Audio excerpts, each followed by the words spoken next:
আজকে রেসিপি ফুলকপির রসা। আজকের রেসিপি ফুলকপি আলু কড়াইশুঁটির তরকারি। শীতকালে এটা রুটি পরোটা সবকিছুর সাথে খেতে পারবেন। এই আমি এর মধ্যে দিয়ে দিলাম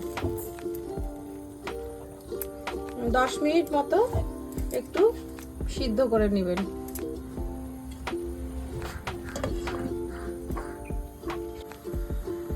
এবার আমি ঢাকাটা খুলে ফেলছি,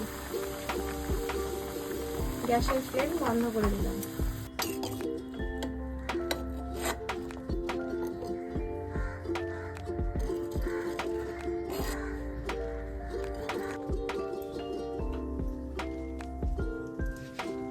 ফুলকপির রসা করার উপকরণ বলছি। গোটা জিরে, ফোড়নের জন্য একটু শুকনো লঙ্কা, তেজপাতা,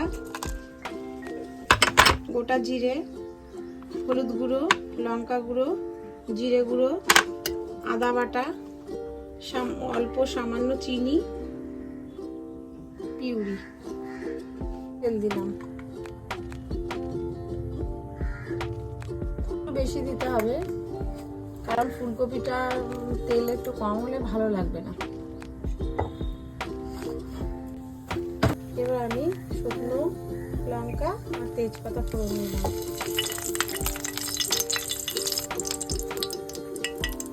আমি গোটা জিরে দিচ্ছি।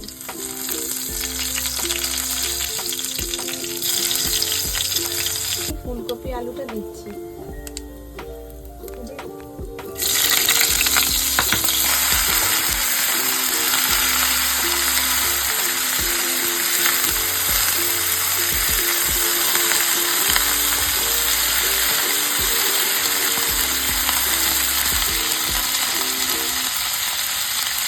একটু ভাজা ভাজা হোক, তারপর আমি মশলাগুলো মেশাবো।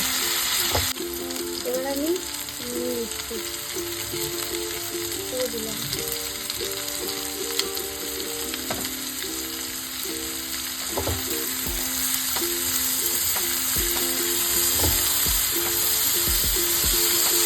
আমি হলুদ গুঁড়োটা আগে দিই, লঙ্কা তুলে দিলাম,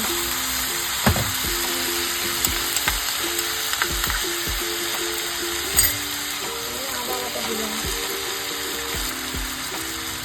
টমেটো পিউরি,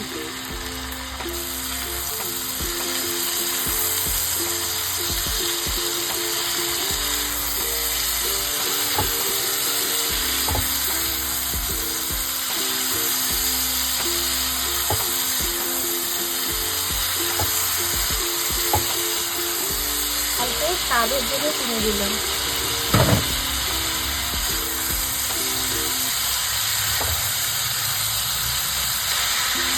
আমি কড়াইশুঁটিটা আগে দিয়ে দিয়েছি, আপনারা চাইলে পরেও দিতে পারেন।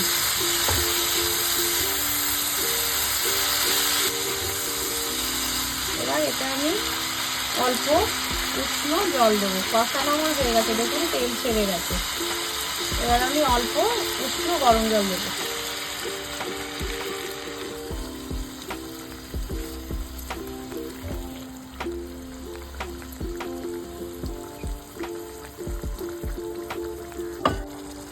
আলু সিদ্ধ হয়ে গেছে। এবার আমি এতে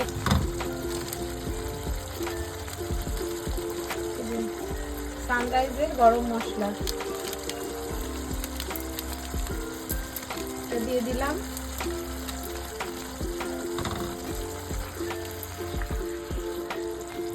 ঘি দিলেও আপনার ভালো লাগবে, আমি ঘিটা দিলাম না। গরম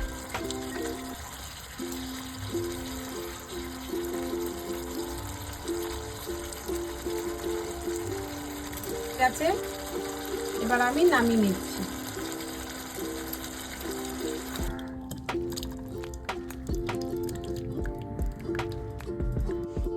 আজকের রেসিপি ফুলকপির রসা, এটা আমি তৈরি করলাম, আপনারাও বাড়িতে করবেন। এটা আপনার লুচি পরোটা দিয়ে খেতে খুব ভালো লাগবে। শীতকালে কড়াইশুঁটি টুটি সব কিছু দিয়ে খুব সুন্দর লাগবে। আমিও খাচ্ছি, আপনারাও খাবেন।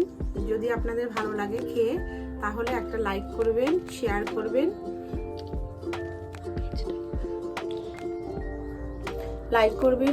করবেন, পেজটা ফলো করবেন। আপনারাও খেয়ে দেখুন, আমিও খাচ্ছি।